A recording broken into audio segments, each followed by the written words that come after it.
या देवी सर्वभूतेषु विद्यारूपेण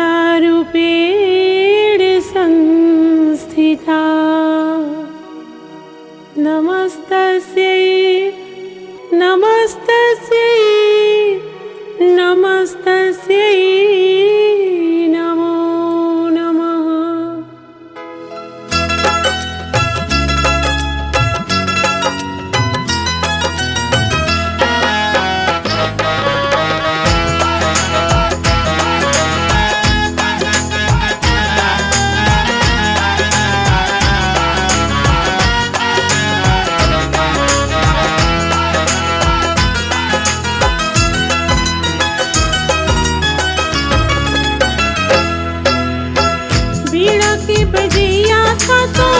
सुर के रचैया हंस पे सवार होके आजा मोरी मैया।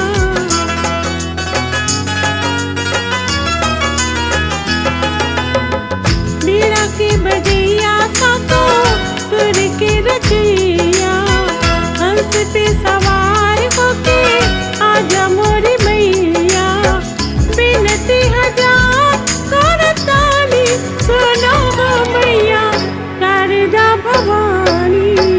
बीड़ा के बजैया सातो सुर के रचैया हंस पे सवार होके आजा मोरी मैया।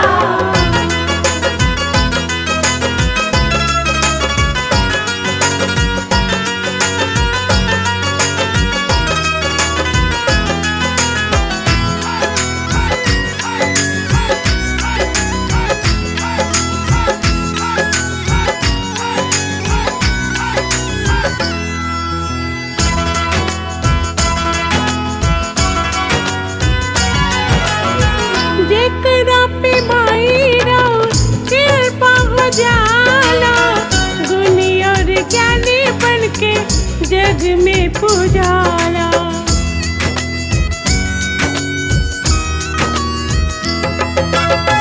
स्वर में तुझकरा समा जालू माई सुर सरगम के ज्ञाता कहाला।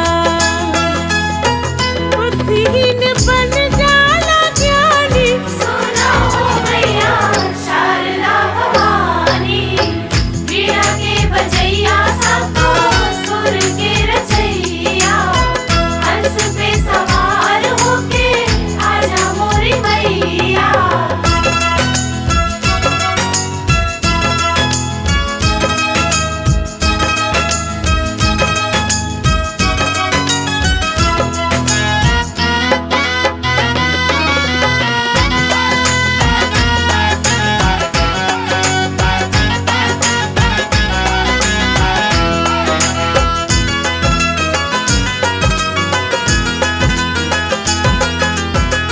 मेरा सुर कालिदास भजन करैलो वाल्मीकि जी से तो रामायण लिखैलो।